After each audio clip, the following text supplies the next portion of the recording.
Terdakwa penganiayaan berat Mario Dandi Satrio dan Shane Lucas menjalani sidang dakwaan yang digelar di Pengadilan Negeri Jakarta Selatan. Sidang Mario Dandi Satrio dan Shane Lucas dalam kasus penganiayaan terhadap Kristalino David Ozora digelar perdana terbuka untuk umum. Dalam dakwaannya, jaksa penuntut umum menyebut anak tersangka kasus gratifikasi dan pencucian uang Rafael Alun Trisambodo telah melakukan penganiayaan berat terencana. Majelis hakim meminta secara khusus kepada jaksa unsur-unsur kesusilaan di dalam dakwaan tidak dipublikasikan. Hakim sempat menanyakan pada Mario Dandi soal mengerti tidaknya atas dakwaan yang dikenakan jaksa padanya. Mario pun meresponnya dengan mengerti dan tidak mengajukan nota keberatan atau eksepsi. Ini sudah cukup baik buat kami yang mulia, bahwa di sini juga sudah tertera semua fakta-fakta yang terungkap berdasarkan keterangan juga dari Dendi sampai persis detail-detailnya, ya. Itu bentuk kooperatif dari klien kami sepanjang pemeriksaan. Dan untuk itu kami juga menyarankan ada sedikit typo, ya, di sini di halaman 1 kalau misalnya berkenan pada penuntut umum, bahwa di sini tertera Dendi berusia 20 tahun, ya. Itu belum sampai nanti pada saat di 30 Oktober. Ya. Mungkin jika berkenan, walaupun ini juga sebenarnya materi eksepsi kami mohon di-renvoy aja, dan kami tidak melakukan eksepsi yang mulia. Baik. Intinya saudara tidak melakukan eksepsi, ya? Tidak melakukan. Baik. Eksepsi. Sementara itu terdakwa Shane Lucas juga didakwa melakukan penganiayaan berat terencana bersama Mario Dandi. Selain tidak mengajukan eksepsi atas dakwaan jaksa, Shane yang berada dalam satu sel dengan Mario saat di Lapas Cipinang hingga di Lapas Salemba mengajukan ruang penahanan yang dipisahkan dari Mario. Hal ini sebagai antisipasi agar tidak ada intimidasi dari Mario. Menanggapi permintaan tersebut, majelis hakim yang diketuai Alimin Ribut Sujono mengabulkan permintaan itu. Para JPU, kami tidak akan mengajukan eksepsi, dan selanjutnya hanya ada kami setelah nanti ini kami ada mengajukan suatu permohonan tertulis untuk dan atas nama klien kami, nama Shane Lucas Rotua Pangondian Lumbanturuan alias Sen, dan seterusnya kami tidak baca. Selanjutnya disebut terdakwa berdasarkan surat kuasa nomor 065-SK-THBS-5-23, kami para advokat dan penasihat hukum yang tergabung dalam tim hukum Borsa Sirumonggur Sioming Lumbanturuan dalam kurung THBS beralamat di Rasuna Site Office Park UG Unit CR03 kawasan apartemen Taman Rasuna Kuningan Jakarta Selatan. Jonathan Latumahina, ayah Kristalino David Ozora, menghadiri sidang perdana penganiayaan anaknya yang melibatkan terdakwa Mario Dandi dan Shane Lucas di Pengadilan Negeri Jakarta Selatan. Dengan didampingi kuasa hukum David, Melissa Anggraini dan pamannya Alto Lugar, Jonathan hadir untuk mengawal proses pencarian keadilan. Ia berharap hukuman yang diterima oleh Mario Dandi akan memenuhi rasa keadilan dan memberikan efek jera. Jonathan sempat memberikan celetukan penguasa Jaksel kepada Mario Dandi. Sementara itu, Jonathan Latumahina juga akan menjadi salah satu saksi dalam sidang Mario dan Shane. Karena ada catatan penting di sini yang harus digarisbawahi, bahwa persidangan ini adalah sebuah perlawanan untuk mereka yang menginjak-injak logika kabeltis dan lain-lain. Kita akan buktikan di sini. Kalau untuk dakwaan, kita ada catatan yang sangat krusial yang harus diketahui oleh masyarakat. Nanti detailnya sama Melissa. Karena menurut kami yang tidak tersampaikan adalah hal yang sangat penting sehingga sampai terjadi penganiayaan dengan pemberatan. Kemudian yang akan saya sampaikan di sini adalah terkait kondisi anak saya.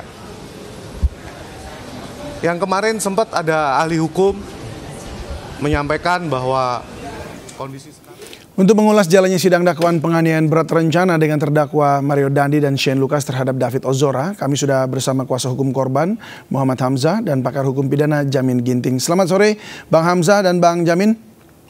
Selamat sore, Bang David. Selamat sore. Selamat sore. Saya ke Bang Hamzah dulu ya. Bang, dari dakwaan jaksa apakah sudah sesuai dengan rasa keadilan bagi korban?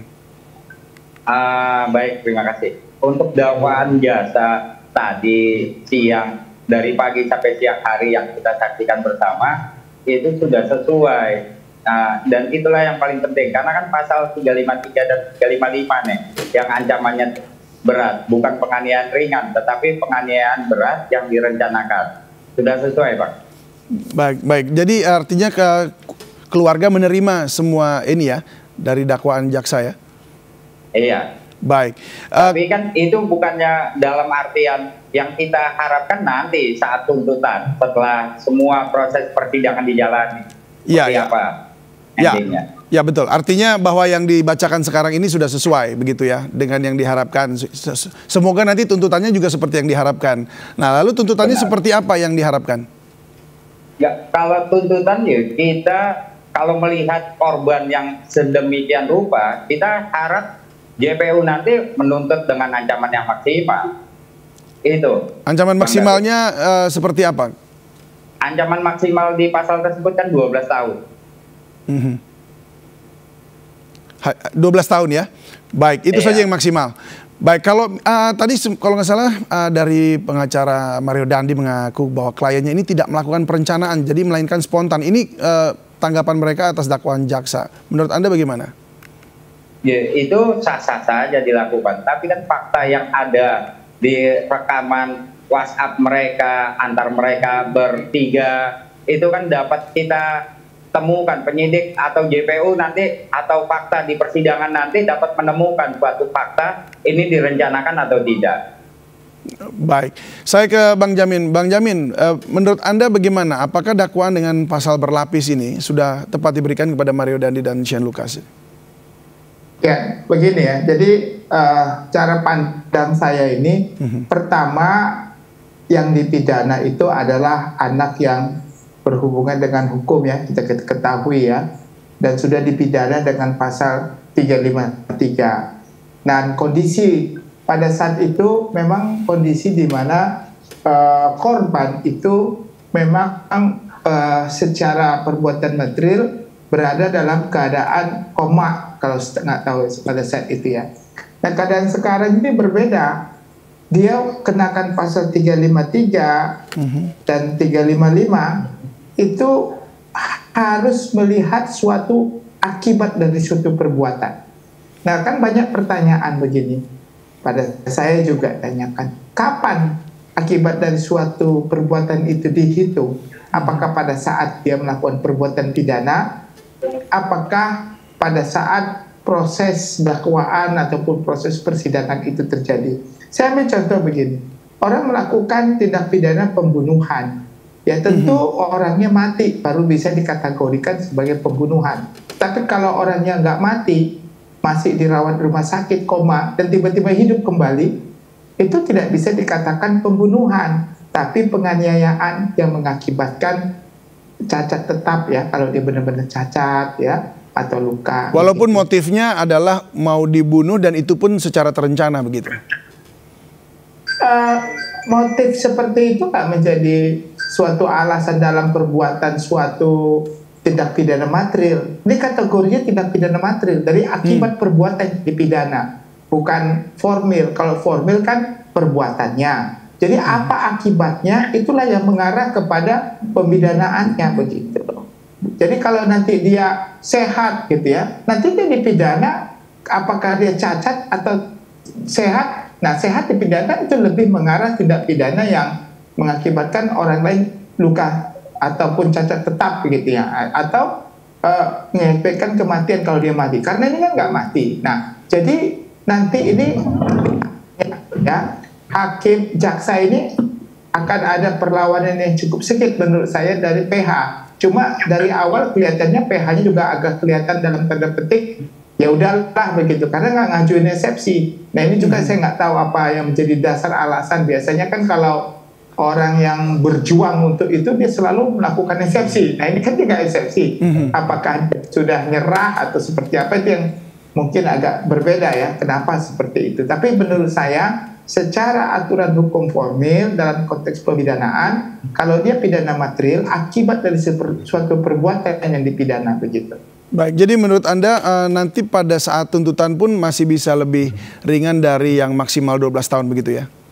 Kemungkinannya begitu. Nah, bagaimana nanti penasihat hukum boleh menghadirkan atau menunjukkan korban itu situasinya seperti apa sih sekarang? Apakah dia cacat tetap, ataukah tidak cacat, ataukah ada sesuatu yang menurut perhitungan hakim harusnya hukumnya lebih ringan dibandingkan kalau dia cacat tetap atau dia ada fungsi organ tubuhnya yang nggak bisa berfungsi ya. Nah itu harus menjadi bahan pertimbangan untuk besar kecilnya hukuman gitu.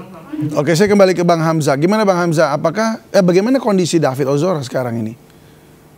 Baik, yang dibilang oleh Dokter Jamin tadi memang benar. Kita harus melihat apa akibat dari suatu tindak pidana. Tapi kan kalau untuk kasus David ini sudah jelas penganiayaan berat yang terencana yang mengakibatkan luka berat. Nah, luka berat ini kan kalau dalam sistem pidana kita kan biasa dibuktikan oleh ahli. Ahli dalam hal ini yaitu kedokteran dan rumah sakit.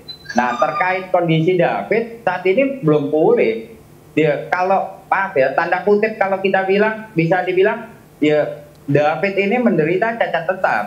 Yang itulah yang akan menjadi pemberat untuk pelaku utama agar dihukum maksimal sesuai dengan di dalam pasal itu hukuman maksimalnya berapa, ya dia bisa dikenakan itu karena kan ini cacat tetap. Nah, kalau analoginya ke pembunuhan, itu percobaan pembunuhan memang benar lah. Tidak mungkin orang yang melakukan percobaan pembunuhan atau melakukan pembunuhan, korbannya itu tidak jadi mati, ya jelas tidak akan bisa disangkakan dengan pasal pembunuhan.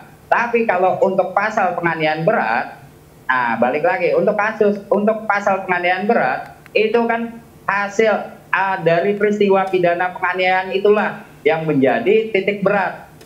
Pelaku ini akan diancam, dituntut atau divonis oleh majelis hakim berapa lama. Jadi kondisi David saat ini tidak menjadi pembenaran bahwa penganiayaan berat yang telah dilakukan oleh Mario Dendi itu dapat dibenarkan atau diringankan tuntutannya karena kondisi David yang telah membaik dibanding yang kemarin-kemarin. Sekarang saya balik, bagaimana kalau kondisi maaf ya, ketika Ananda David ini dalam koma, tahu-tahu meninggal dunia, tentu kan pasal yang disangkakan pembunuhan. Seperti itu, Pak. Betul. Ya, jadi kalau dia konteksnya mohon maaf tadi kematian, dia nggak pakai 355 ayat 1, dia pakai 355 ayat 2. Karena perbuatan yang mengakibatkan kematian. Begitu. Jadi dia pakainya 55. Tapi karena ini nggak mengakibatkan kematian, dia pakai 55 ayat 1. Tapi sekali 355 ayat 1 dia juga pasal 353 begitu. Tadinya dipakai pasal 351 kan begitu karena dia mau melihat apakah ini cuma ringan. Nah, sekarang lihat kondisi. Maka saya setuju, artinya kalau orang yang klasifikasi luka berat atau cacat tetap itu memang ranah hukumnya kemampuannya dari medis ya. Medis nanti akan mengungkapkan itu. Jadi makanya saya katakan di dalam persidangan itu harus dihadirkan apakah untuk menentukan masuk benar nggak di pasal 355 ayat 1 atau 353 karena kan larinya ke sana nanti. Nanti hasil dari medis itulah yang menentukan apakah suatu perbuatan itu cacat tetap ataupun tidak cacat tetap, tapi cacat yang di luar cacat tetap lah ya. Saya nggak tahu persis terminologinya mereka dari kedokteran tersebut begitu. Itu yang menurut pandangan saya. Nah, itu kan harus dibuktikan. Selain itu juga harus dibuktikan bentuk perencanaannya. Nah, kalau kita kaitkan dengan bentuk perencanaan, kalau dengan putusan dari anak yang berhubungan dengan hukum itu kan sudah ada kan. Nanti dikaitkan dengan itu, apakah itu bisa membuktikan? Sayangnya memang kalau kita lihat tadi dakwaan nggak nggak mengutip ya tentang perencanaan yang dilakukan oleh anak yang berhubungan dengan hukum itu, harusnya kan dicantumkan justru berdasarkan putusan itu bersama-sama pasal 55-nya begitu dengan anak yang berhubungan dengan hukum begitu. Baik. Ya, tambahan sedikit, tadi di dalam dakwaan 351 itu tidak didakwakan. Jadi yang didakwakan 353, 355 dan itu ada 76C tersebut. Berarti kan penganiayaan ringan itu penganiayaan ringan itu memang sudah dikeluarkan. Jadi fokus ke penganiayaan berat. Nah, memang nanti akan menjadi kita main adu argumen antara JPU dan PH terdakwa ini mengenai terencana atau tidak. Tapi kan yang untungnya untuk kasus pelaku anak itu kan sudah terbukti di persidangan anak bahwa memang benar direncanakan. Nah, sekarang kita khususnya LBH Ansor dan keluarga hanya ingin mengawal kasus ini agar Mario Dandi ini dituntut dengan hukuman yang maksimal dan divonis dengan hukuman yang maksimal. Itu saja. Baik, saya ke Bang Jamin terakhir. Bang Jamin, kalau kita lihat ini kan prosesnya bahkan lebih lama dari anak yang berhadapan dengan hukum yaitu AG pada saat itu di bawah umur ya. Prosesnya itu lebih lama. Apakah memang karena melihat proses kesembuhan ini dulu atau melihat kemana arah pemulihan diri dari si korban? Kalau dia jadinya lebih baik atau mungkin tidak ada cacat tetap, maka jaksa kemudian mengubah pasalnya. Tapi kalau ternyata cacat tetap, ya pasalnya yang seperti sekarang ini misalnya seperti itu. Apakah ini bisa menjadi sebuah pertimbangan sehingga ada waktu yang kemudian ditunggu gitu? Ya, yang pasti kalau terkait dengan anak yang berhadapan dengan hukum, ya AG, dia kan pakai sistem peradilan anak. Waktunya lebih cepat ya dalam memutuskan pemeriksaan dan putusan pengadilan lebih cepat, itu wajar. Artinya sesuai dengan sistem peradilan anak yang kita berlakukan di Indonesia. Nah, sekarang memang ada pertanyaan, kenapa Dedi ini ya dan juga Lukas lama gitu ya dimasukkan? Karena memang kita ketahui ya ada P19 ya, artinya ada petunjuk yang dari jaksa yang belum bisa dilengkapi pada saat itu. Saya nggak tahu motivasi apa di balik itu, saya nggak mungkin bisa masuk ke sana ya. Tetapi memang di Indonesia ada kelemahan. Kelemahannya apa? Kelemahannya kalau ada petunjuk dari jaksa penuntut umum disampaikan kepada penyidik, nggak ada batas waktunya. Mau penyidik mau kasih kapanpun, itu nggak ada batas waktu. Tetapi kalau penyidik kasih ke jaksa, jaksa punya waktu cuma 14 hari, kalau nggak P21. Nah, itu ada kelemahannya di situ. Makanya waktu ada di penyidik, kalau prosesnya agak lama, nggak bisa juga jaksa memaksa, oh tolong paling surat-surat saja ya, tapi nggak ada sesuatu hal yang memang harus dilaksanakan. Nah, kalau perhitungan itu menjadi dasar pemikiran orang yang pemikiran jelek ya, tapi belum pasti benar. Wah, supaya nanti si korban ini sembuh dulu, sehat dulu sehingga pasalnya jadi berubah. Jadi bisa saja pemikiran seperti itu muncul begitu karena deliknya ini delik material begitu. Nah, jadi itu bisa saja muncul seperti itu. Tapi realitanya kita lihat dalam sidang hari ini kan masih mencantumkan pasal 355 dan 353. Berarti artinya jaksa sangat yakin kalau sebenarnya ini adalah perencanaan yang mengakibatkan cacat tetap gitu ya, hukum berat itu Mas. Baik, Bang Jamin Ginting, pakar hukum pidana, terima kasih, dan juga Bang Muhammad Hamzah, kuasa hukum David Ozora, terima kasih sudah berbagi bersama kami. Semoga sukses dengan apa yang dijalankan saat ini. Selamat sore, salam sehat selalu.